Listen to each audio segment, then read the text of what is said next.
Everyone is bashing AIs, but if I don't take it, I feel lousy and squishy. Ali, you want to comment on that one, or?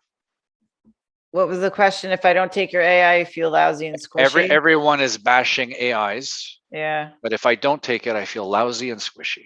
I mean, are you sure it's not a placebo thing? Because usually it's a placebo thing. Okay, so necessary evil. If you are on an AI, there's one of two things happening. Either A, your protocol is not ideal for you, or B, you've got an underlying issue that is causing you to feel this way. Okay, so I'll give you a perfect example. If you're got really low SHBG, you're taking one shot a week, you're going to be up and down like a yo-yo. You're going to feel what you consider to be E2 symptoms. And by taking an AI, it's basically going to suppress that peak of estradiol that's going to peaking right after testosterone. When you have your estradiol levels going up and down due to testosterone levels going up and down, you're going to feel off. So the key here would be to increase frequency to keep your levels more stable. And once they're stable and they're not fluctuating like that all the time, all those issues tend to go away. Okay, so that's one way to get off your AI. So I don't know what your protocol is. Another thing that guys will report feeling better on an AI is that when you are taking an AI, you are converting less testosterone into estradiol, which means you wind up with more testosterone. You can say, hey, I feel better. When you're not taking the AI, now you have more testosterone that's converting into estradiol, which winds up with less testosterone. You might say, oh, it's E2. No, your testosterone levels have dropped because now you're off your AI. So that's another thing to take into account.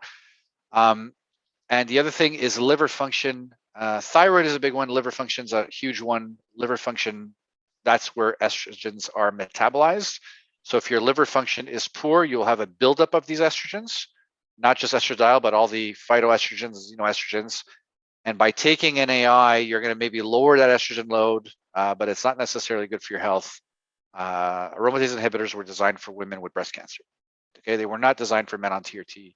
We have no literature where they're giving aromatase inhibitors to men on TRT and it's improving their health. It's quite the opposite. And everyone where they bring their estradiol levels down, we see harm. In the studies where we're raising testosterone, therefore raising estradiol with benefits.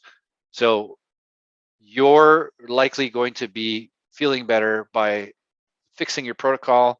If you're not in our Facebook group, join it, post what your protocol is, post your labs, post your symptoms. We can definitely make some suggestions and definitely optimize liver function. NAC, TUDCA, etc. are great. Or injectable glutathione if you can get it. Yeah.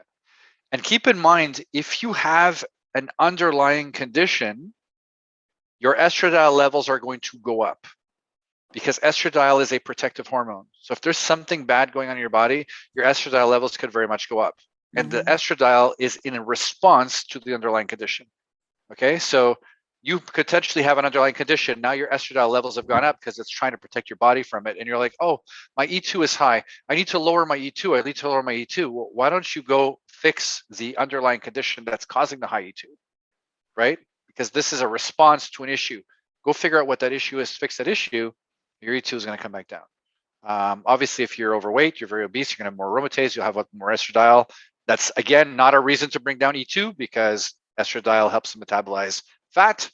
Okay, so if you're obese and you're saying, oh, look, my estradiol is high, I should lower my estradiol. The high estradiol did not cause you to be fat. It's the fact that you're fat that's causing you to have more estradiol. Again, the estradiol is there as a protection against the fact that you're fat because it's going to help you metabolize the fat. So the last thing you want to do now is start bringing down estradiol. It's there. You're going to need that now for the cardiovascular protection, for the metabolism of fat, and so on and so forth. So definitely don't touch that. I do not want to use an AI anywhere. It's just there's literally no reason to use it. Consider becoming a channel member for exclusive features, like loyalty badges, early access to new videos, funny stuff like rough cuts and bloopers, members only photos and status updates on the community tab, and members only live stream chat. On desktop, use the join button next to the subscribe. On mobile, use the join link in the description.